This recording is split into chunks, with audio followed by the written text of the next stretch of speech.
friends. Welcome to St. Mark Family, Youth, and Children Time. Curl up your tails and perk up your kitty ears, because today I've got a positively famous fairy tale to share. You may know it already, but let's tell it whisker by whisker. Ready? Purr-fect.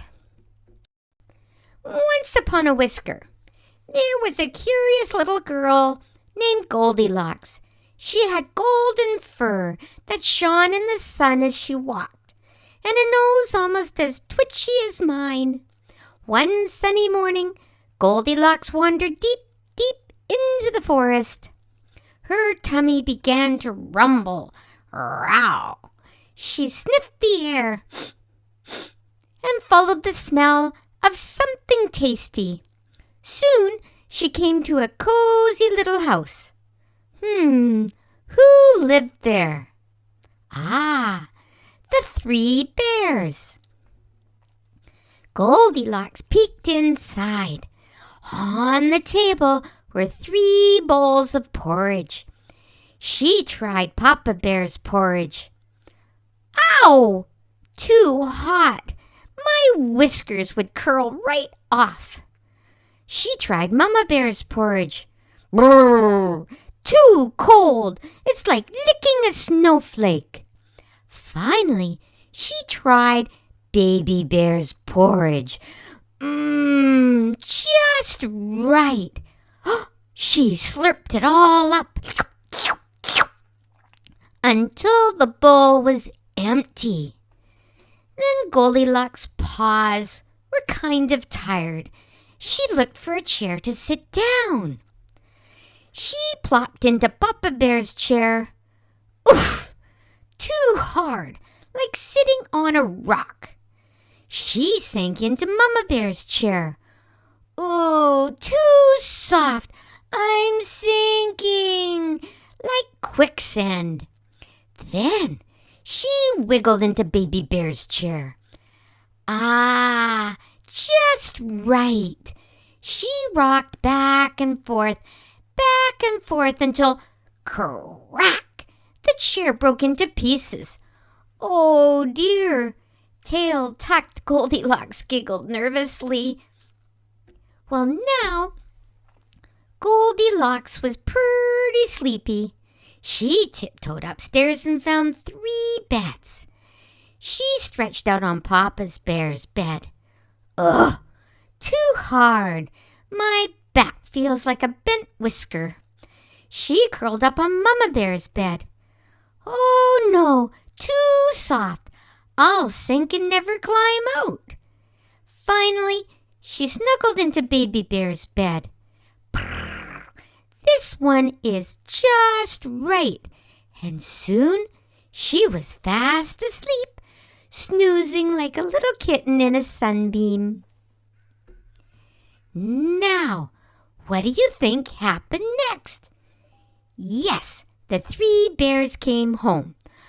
Papa Bear growled, "Someone's been eating my porridge." Mama Bear gasped, "Someone's been eating my porridge." And Baby Bear cried, "Someone's been eating my porridge and they ate it all up." The bears noticed the door to the living room was open.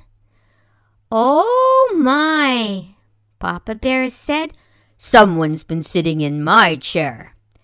Mama Bear gasped, "Someone's been sitting in my chair." Baby Bear cried, "Someone's been sitting in my chair and they've broken it into pieces." Just then, they heard a sound upstairs. When they ran up, Papa Bear scowled. "Someone's been laying in my bed." Mama Bear snorted, "And someone's been laying in my bed." And Baby Bear squeaked, "And someone's been sleeping in my bed and she's still there." Goldilocks woke up with a start. Oh my whiskers! And she ran all the way home, faster than a cat chasing a mouse. So, kittens, what did Goldilocks discover? She learned that too much or too little doesn't work, but just right is perfect. Now, does that remind you of something God taught his people in the Bible? Swish your tails with me, because the Bible does tell a story that's just like Goldilocks and the Three Bears. Let's swish our tails into God's big story. His people, the Israelites, were wandering in the hot, dusty wilderness after leaving Egypt. Their tummies went growl louder than a lion. Can you rub your tummy and make a grumbly sound? Growl, growl. But instead of saying, "Thank you, God, for leading us away from Egypt," they grumbled. "We're hungry. We wish we were back in Egypt." But God is so good. He told them, "I will rain down bread from heaven for you." And the very next morning, ta-da! The ground was covered with tiny white flakes. Can you all pinch your fingers like you're picking up something teeny tiny off the floor? Perfect. The people stared, whiskers twitching, and asked, "What is it?" In their language, Hebrew, the words, "What is it?" sounds like Manu. And from that question, the food was named Manna. Can you all say that with me? Manna. Good job, kittens. Now, here's the Goldilocks part.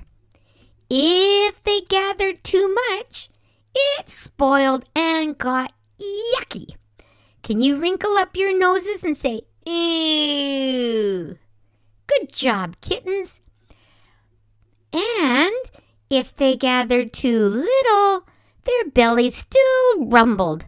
Let's rub our tummies and give another big growl. But if they gathered just enough, it was perfect. Can you all give a big thumbs up and say, "Just right"? And on the sixth day, God gave them extra so they could rest and have a Sabbath kitty nap on the seventh day. Can you all pretend to curl up like a sleepy kitten? Purr, purr, purr. So, my little kittens, Goldilocks had to learn about just right, and God's people did too. And guess what? We need to learn it as well. God knows exactly what we need, not too much and not too little, just right, every single day. Isn't that positively amazing?